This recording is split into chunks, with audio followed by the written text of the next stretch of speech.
Good morning students, मैं Mukesh Saini, PGT mathematics, government senior secondary school Khori, district Rewari, आपका इस प्रसारण में स्वागत करता हूं। प्यारे बच्चों, आज से हम एक नई यूनिट शुरू करने जा रहे हैं। ये है 3 डायमेंशनल ज्योमेट्री। इससे पहले हम छोटी क्लासेस में यानी आप 10th तक प्लेन ज्योमेट्री या 2 डायमेंशनल ज्योमेट्री के बारे में पढ़ते हैं। 11th क्लास में हम प्लेन ज्योमेट्री तो पढ़ते ही पढ़ते हैं और साथ में हम 3 डायमेंशनल ज्योमेट्री पढ़ना भी शुरू कर देते हैं। पिछली क्लास में हमने डिस्टेंस फार्मूला और सेक्शन फार्मूले के बारे में पढ़ा। इस साल में यानी 12th क्लास में हम विशेष तौर से पढ़ेंगे direction cosines of a line, direction ratios of a line के बारे में। किसी स्ट्रेट लाइन की इक्वेशन को हम कैसे लिखते हैं, 2 स्ट्रेट लाइंस के बीच का एंगल कैसे फाइंड करते हैं, 2 लाइंस के बीच में जो स्क्यू लाइंस हों उनके बीच की शॉर्टेस्ट डिस्टेंस कैसे फाइंड करते हैं।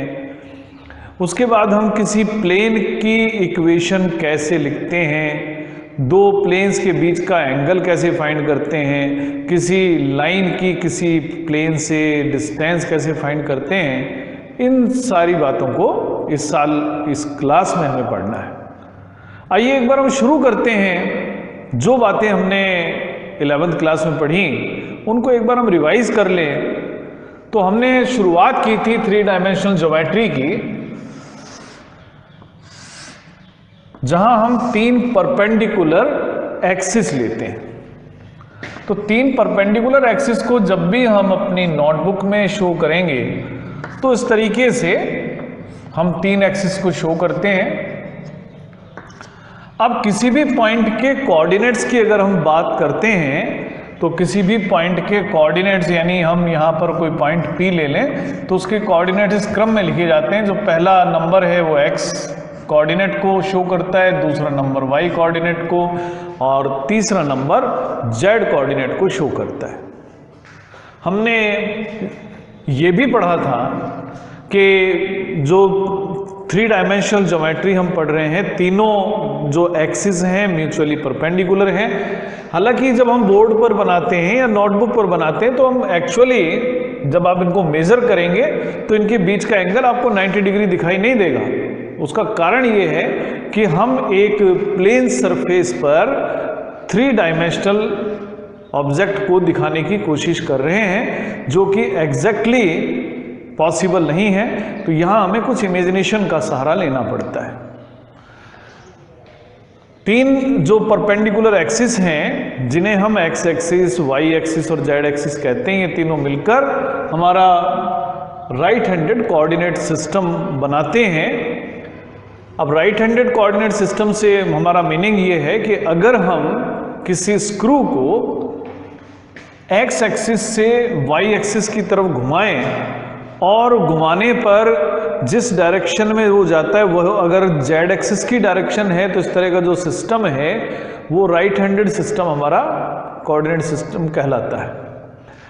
अब बात करते हैं प्लेन्स की। अगर कोई भी प्लेन ऐसा है जो एक्स एक्सिस और वाई एक्सिस दोनों से होकर जाता हो तो उस प्लेन को हम कहते हैं एक्स वाई प्लेन। तो if a plane passes through x axis and y axis,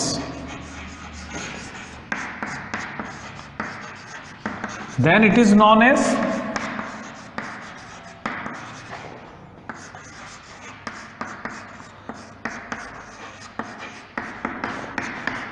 x Y plane, या तो आप इसको कहते हैं एक्स वाई प्लेन या एक्स ओ वाई प्लेन,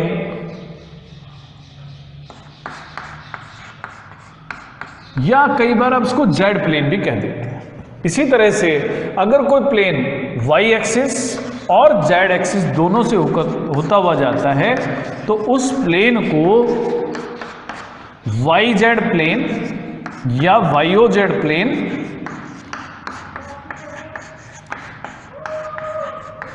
या एक्स प्लेन भी कह देते हैं।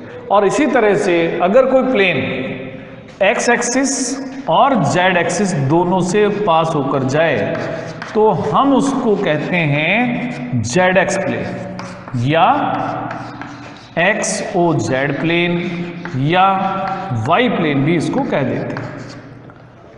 जैसे अगर हम मानकर चले कि ये जो बोर्ड है एक्स वाई प्लेन में है, अगर इस लाइन को हम एक्स एक्सिस मान लें और इस वर्टिकल लाइन को वाई एक्सिस मान लें, तो आप देख रहे हैं कि इसमें सिर्फ x और y के ही कोऑर्डिनेट होंगे, z कोऑर्डिनेट हमेशा ही 0 होगा, क्योंकि जो भी पॉइंट होगा वो इसी प्लेन में होगा।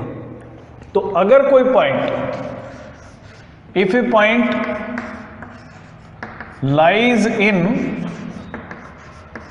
एक्स वाई प्लेन, तो अगर कोई पॉइंट है एक्स वाई प्लेन में लाई करता है, then its coordinates are of the form, उस पर x एक्सिस यानी x कोऑर्डिनेट की कुछ वैल्यू होगी, y कोऑर्डिनेट की कुछ वैल्यू होगी, लेकिन z कोऑर्डिनेट हमेशा ही 0 होगा। इसी तरह से yz प्लेन पर अगर हम किसी पॉइंट के कोऑर्डिनेट की बात करें तो yz प्लेन पर x कोऑर्डिनेट हमेशा 0 होगा और y और z की कुछ वैल्यूज। इसी तरह से zx प्लेन पर y कोऑर्डिनेट हमेशा 0 होगा और x और z की कुछ वैल्यूज हमें जरूर मिलेंगी। तो इस फॉर्म में हमारे पॉइंट्स के कोऑर्डिनेट्स होंगे xy प्लेन में, yz प्लेन में और zx प्लेन।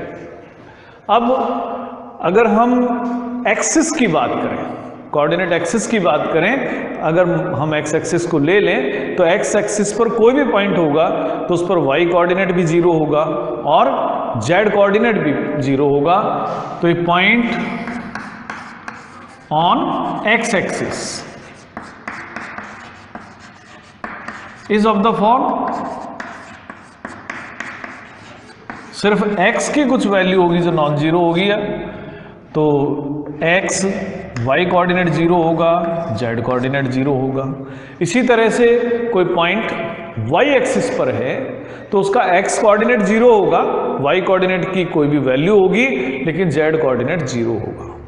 तो इसी कारण से हम कहते हैं कि x एक्सिस पर क्योंकि हमेशा y और z 0 रहते हैं, तो इक्वेशन ऑफ x एक्सिस की इक्वेशन अगर जब हमें लिखनी होगी तो वो होती है y equal to 0 and z equal to 0। इसी तरह से अगर हम y एक्सिस की इक्वेशन लिखना चाहते हैं तो y एक्सिस की इक्वेशन होगी x equal to 0 and z equal to 0, और इसी तरह से z एक्सिस की इक्वेशन होगी x इक्वल टू 0 और y इक्वल टू 0।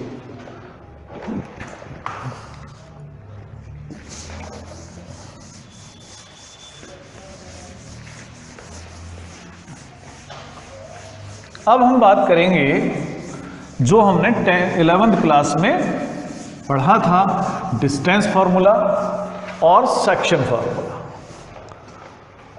पहले बात करते हैं हम डिस्टेंस फार्मूला।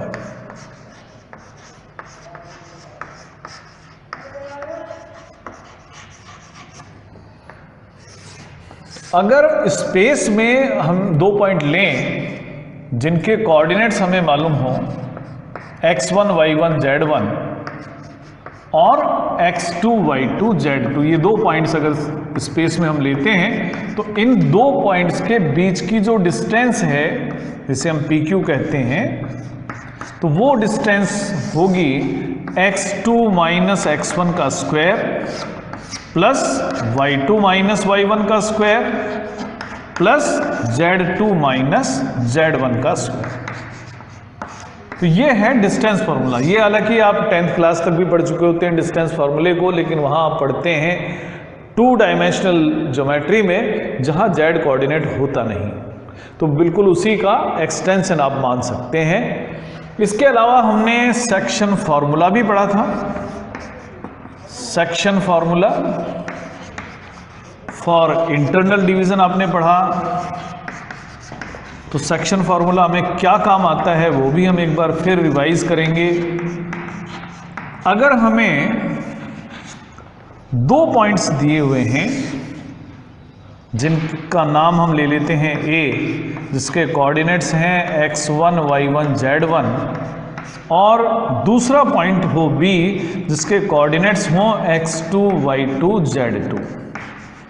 अगर ए और बी को ज्वाइन करने वाले लाइन सेगमेंट पर कोई भी पॉइंट है, हम मान लेते हैं यहां कोई पॉइंट लेते हैं सी और उसके कोऑर्डिनेट्स x y z हों, तो उन कोऑर्डिनेट्स को फाइंड किया जा सकता है उस स्थिति में भी जब हमें सिर्फ ए और बी के कोऑर्डिनेट मालूम हो और ये मालूम हो कि ये सी पॉइंट ए बी को किस रेशियो में डिवाइड करता है। अगर सी पॉइंट ए बी को m1 और m2 के रेशियो में डिवाइड करता हो तो सी पॉइंट का जो x कोऑर्डिनेट होगा, तो कोऑर्डिनेट्स ऑफ सी इस प्रकार से होंगे। जो x कोऑर्डिनेट होगा वो होगा m1 x2 plus m2 x1, divide हम करेंगे m1 प्लस m2 से। इसी तरह से y कोऑर्डिनेट होगा m1 y2 plus m2 y1 upon m1 plus m2, और z जो कोऑर्डिनेट होगा वो होगा m1 z2 plus m2 z1 upon m1 plus m2। तो अगर आपको रेशो मालूम है तो आप इस पॉइंट के कोऑर्डिनेट्स मालूम कर सकते हैं। अगर ये पॉइंट सी इस तरीके का हो कि ये बीचों बीच हो यानी मिड पॉइंट हो, तो अगर सी मिड पॉइंट है तो ऐसी स्थिति में हम कोऑर्डिनेट ऑफ सी फाइंड कर सकते हैं। उस स्थिति में जो x कोऑर्डिनेट होगा वो होगा x1 प्लस x2 अपॉन 2, और y कोऑर्डिनेट होगा y1 प्लस y2 अपॉन 2, और z कोऑर्डिनेट होगा z1 प्लस z2 अपॉन 2। तो ये तो था section formula for internal division. कई बार ऐसी सिचुएशन भी आती हैं कि a और b हमें गिवन है, a पॉइंट है x1 y1 z1 और b पॉइंट है x2 y2 z2, और कोई पॉइंट है वो पॉइंट a और b के बीच में नहीं है।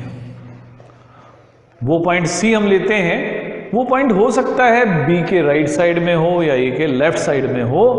तो ऐसी स्थिति में भी हम c पॉइंट के कोऑर्डिनेट्स फाइंड कर सकते हैं अगर हमें AC और BC का रेशो पता हो। तो अगर हम ये देखें कि C पॉइंट एक्सटेंडेड AB पर हो तो हम कहते हैं कि C पॉइंट AB को एक्सटर्नली डिवाइड करता है। तो in case of external division तो हम कहते हैं कि C अगर डिवाइड करे AB को एक्सटर्नली और वो रेशो हो m1 रेशो m2, तो ऐसी स्थिति में जो C के कोऑर्डिनेट्स होंगे वो इस प्रकार से होंगे, कोऑर्डिनेट्स ऑफ C। तो जो x कोऑर्डिनेट होगा वो m1 x2 minus m2 x1 upon m1 minus m2। y coordinate होगा m1 y2 minus m2 y1 upon m1 minus m2, और z कोऑर्डिनेट होगा m1 z2 minus m2 z1 upon m1 minus m2। तो ये दोनों बातें distance formula और section formula ये हमने 11 में पढ़ लिया था। अब हम शुरुआत करते हैं कि 12th क्लास में हमें 3 डायमेंशनल ज्योमेट्री में आखिर पढ़ना क्या है। तो यहां हम शुरुआत करेंगे डायरेक्शन कोसाइंस से और direction ratios of a line और direction cosines and direction ratios of a vector.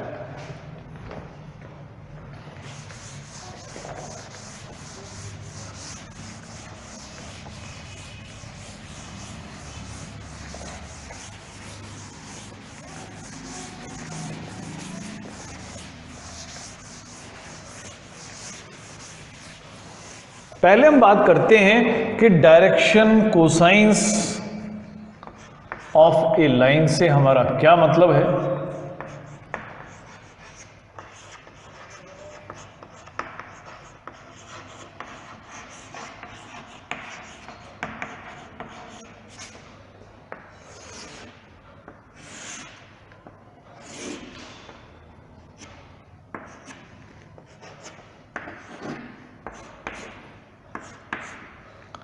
अगर स्पेस में कोई लाइन है और वो लाइन इस प्रकार की है कि एक्स एक्सिस की पॉजिटिव डायरेक्शन के साथ हम ये लाइन ले लेते हैं ओपी।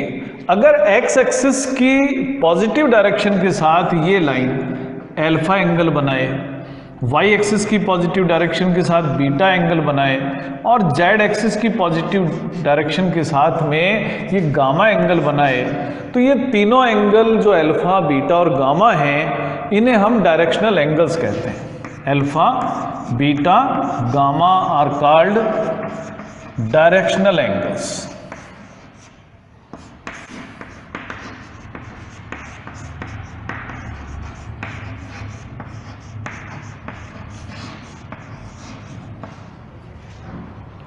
अब ये जब डायरेक्शनल एंगल्स की जो कोसाइन वैल्यूज होती हैं उसे हम कहते हैं direction cosines of a line, जिन्हें हम usually small l, small m और स्मॉल एन से डिनोट करते हैं। तो cos alpha, cos beta and cos gamma, इन तीनों को हम कहते हैं direction cosines of the line.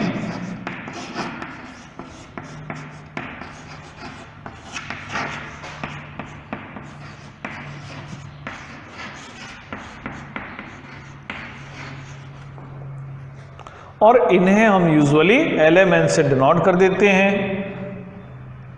जहां पर कॉस अल्फा को हम कहते हैं स्मॉल एल,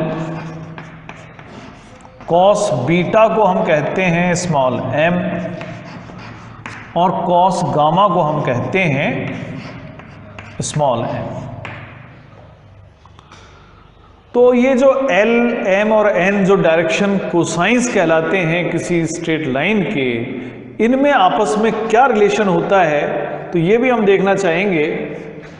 तो इसके लिए मैं एक 3 डायमेंशनल सिस्टम में एक लाइन लेता हूं। यहां पर एक पॉइंट लिया मैंने एक्स वाई जेड,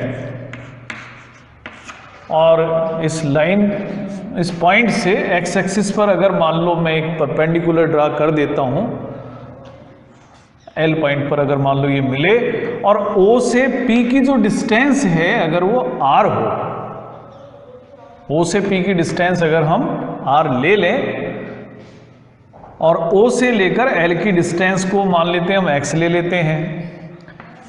ओपी अगर एक्स एक्सिस के साथ मान लेते हैं अल्फा एंगल बनाए, तो इस ट्राइंगल ओ एल पी में कॉस अल्फा की वैल्यू हम देखें, कॉस अल्फा कितना होगा। कॉस अल्फा आप जानते हैं बेस अपॉन हाइपोटेन्यूस आप लिखते हैं, तो O L upon O P होगा। ओ एल यहाँ पर एक्स है, ओ पी की वैल्यू आर है। कॉस अल्फा को हम एल से डिनोट करते हैं, तो एल होगा एक्स अपॉन आर, तो एक्स की वैल्यू हो गई एल इंटू आर। जब x की वैल्यू l इंटू आर लिखी जा सकती है, इसी तरीके से अगर इस P पॉइंट से y एक्सिस पर हम परपेंडिकुलर डाल दें, z एक्सिस पर भी परपेंडिकुलर डाल दें, तो सिमिलरली हम ये भी लिख सकते हैं कि जो y होगा वो m इंटू आर होगा और जो z होगा वो n इंटू आर होगा। लेकिन हम ये भी जानते हैं कि O से लेकर P की जो डिस्टेंस है वो R दी हुई है, तो यानी OP जो स्क्वायर है वो R स्क्वायर है, और OP स्क्वायर होता है x square plus y square plus z square, तो यानी x square plus y square plus z square होता है आर स्क्वायर की वैल्यू। एक्स की वैल्यू है एल इंटू आर, तो एक्स स्क्वायर होगा l square are square y square की value m square are square plus N square into r square equal to r square. Are square आप common ले सकते हैं, l square plus M square plus N square are square के equal है। यानी कि हम ये कह सकते हैं कि L square plus M square plus N square equal to 1 है। तो ये रिलेशनशिप है किसी भी लाइन के डायरेक्शन कोसाइंस के बीच में, कि अगर किसी लाइन के डायरेक्शन कोसाइंस को हम एल एम और एन से डिनोट करेंगे तो एल स्क्वायर एम स्क्वायर और एन स्क्वायर का जो सम है वो हमेशा ही 1 होगा। अब एक बात ध्यान भी रखें कि अगर हम कोई भी लाइन लेते हैं तो उस लाइन का जो एंगल है एक्सिस के साथ में 2 डायरेक्शंस के साथ आप मेजर कर सकते हैं, क्योंकि अभी हमने उसकी डायरेक्शन फिक्स नहीं की हुई है। तो एंगल अगर कोई लाइन एक्सिस के साथ अल्फा बीटा और गामा बनाती है तो वही लाइन जो एक्सिस के साथ एंगल बनाएगी वो pi minus alpha, pi minus beta और पाई माइनस गामा भी बनाएगी, क्योंकि जो लाइन है वो दूसरी लाइन के साथ में 2 एंगल बनाती है। लेकिन अगर हम इस लाइन की डायरेक्शन तय कर दें, यानी डायरेक्टेड लाइन सेगमेंट बना दें, और डायरेक्टेड लाइन सेगमेंट को हम दूसरे अर्थों में वेक्टर भी कह सकते हैं, तो अगर वेक्टर हम इसको बना देते हैं इस लाइन को, तो उस केस में डायरेक्शन कोसाइंस यूनिक होंगे। और अगर हम लाइन की बात करते हैं तो लाइन के डायरेक्शन रेशियोज 2 हो सकते हैं, प्लस और माइनस साइन के साथ। तो ये तो थी डायरेक्शन कोसाइंस की बात। अब हम बात करेंगे कि डायरेक्शन रेशियोज क्या है। डायरेक्शन रेशियोज किसे कहेंगे?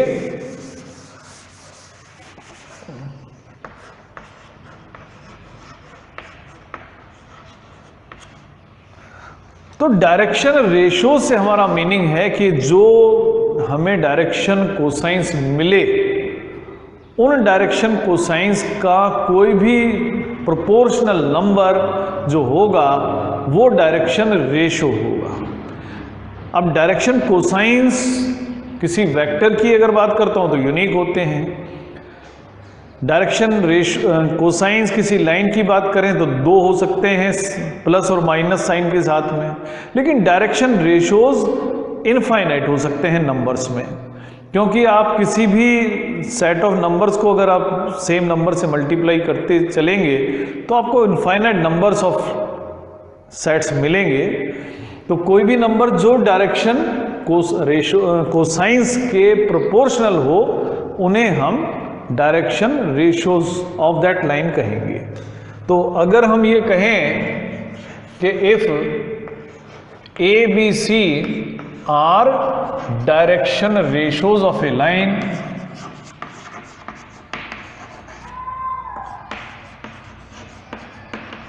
तो ऐसी स्थिति में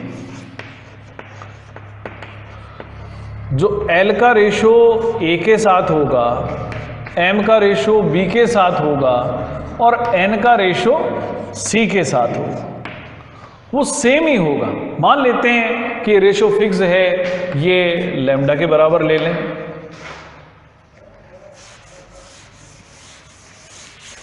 इससे आप ये भी लिख सकते हैं कि L की वैल्यू A इंटू लैम्डा होगी, M की वैल्यू B इंटू लैम्डा होगी और N की वैल्यू C इंटू लैम्डा होगी। लेकिन अभी अभी हमने पढ़ा कि डायरेक्शन कोसाइंस इस प्रकार से होते हैं कि L square plus M square plus N square equal to हमेशा 1 होगा।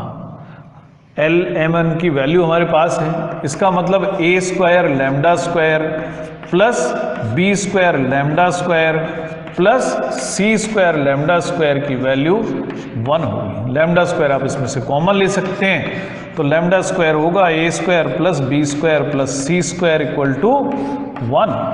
तो लैम्डा स्क्वायर की वैल्यू आप फाइंड कर सकते हैं और ये वैल्यू होगी 1 upon A square plus B square plus C square. तो यानी लैम्डा की जो वैल्यू है plus minus 1 upon root of A square plus B square plus C square हो। जब आपने लैम्डा की वैल्यू फाइंड कर ली है तो आप LMN की वैल्यू भी in terms of direction ratios find कर सकते हैं। तो ऐसी स्थिति में जो L होगा, जो कि A इंटू लैम्डा है, लैम्डा की वैल्यू है 1/√A² plus B² plus C² with positive and negative science, तो 1 इंटू ए करके हम लिख देते हैं कि L की वैल्यू जो है plus minus A/√A² plus B² plus C² होगी। इसी तरह से जो M की वैल्यू है वो plus minus B/√A² plus B² plus C² होगी। N की value plus minus C/√A² plus B² plus C²। यानी कि अगर हमें किसी लाइन के डायरेक्शन रेशियोज ABC गिवन है तो हम उस लाइन के डायरेक्शन कोसाइंस फाइंड कर सकते हैं, और डायरेक्शन कोसाइंस जो होंगे LMN वो फाइंड करने के लिए A को डिवाइड करेंगे √A² plus B² plus C², और दोनों साइन वहां पर हम लगा देंगे। अब ये जो साइन लगाने हैं या तो तीनों पॉजिटिव लगाएंगे या तीनों नेगेटिव लगाएंगे, और अगर हम direction cosines of a vector की बात करेंगे तो इनमें से कोई भी एक साइन जो भी उस समय यूज हो रहा हो, या तो प्लस का या माइनस का हम लगा लेंगे।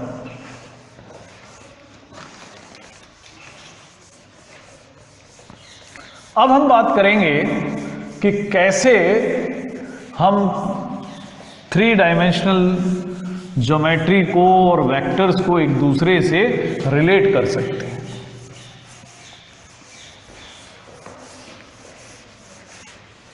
हमने इससे पहले वेक्टर्स के बारे में पढ़ा था।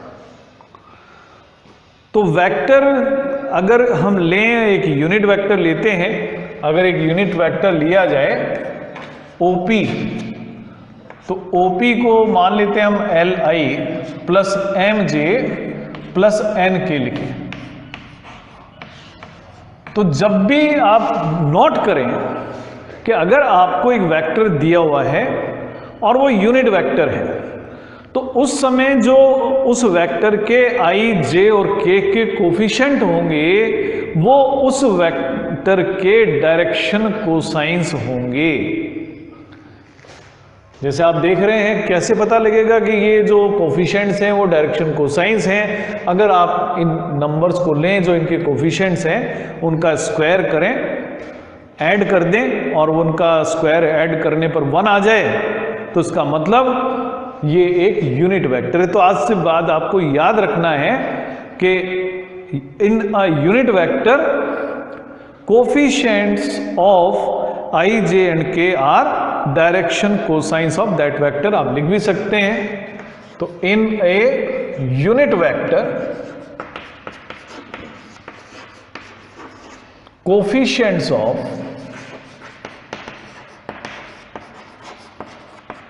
I, J and K are direction cosines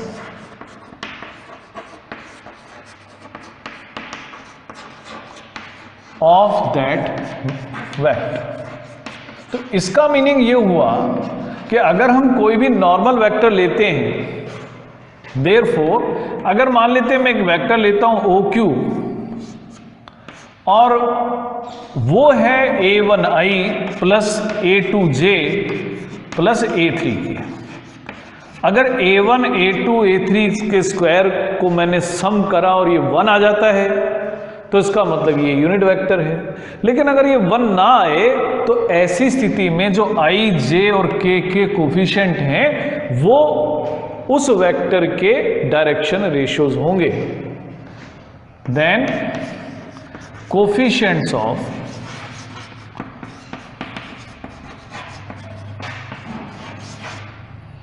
I, J, K are direction ratios, तो वो उनके डायरेक्शन रेशियोज हो जाएंगे of the line, of the vector तो यानी कोई वेक्टर गिवन है तो बाय इंस्पेक्शन ही हम उसके डायरेक्शन रेशोज और डायरेक्शन कोसाइंस के बारे में बता सकते हैं। अब इसी बात का बेनिफिट अब हम लेंगे। अब हम जब पढ़ाई करेंगे आगे 3 डायमेंशनल ज्योमेट्री की, तो उसमें वेक्टर्स का हम पूरा यूज़ करेंगे और ये यूज़ हमें 3 डायमेंशनल ज्योमेट्री पढ़ने में बड़ी हेल्प करेगा, बहुत आसान भी इसको बना देगा। तो सबसे पहले तो हम ये देखते हैं कि हम अगर 2 लाइंस के बीच में एंगल फाइंड करें तो कैसे फाइंड करेंगे। मान लेते हैं कि 2 वेक्टर्स हैं जिन्हें हम OP और OQ के नाम से ले रहे हैं।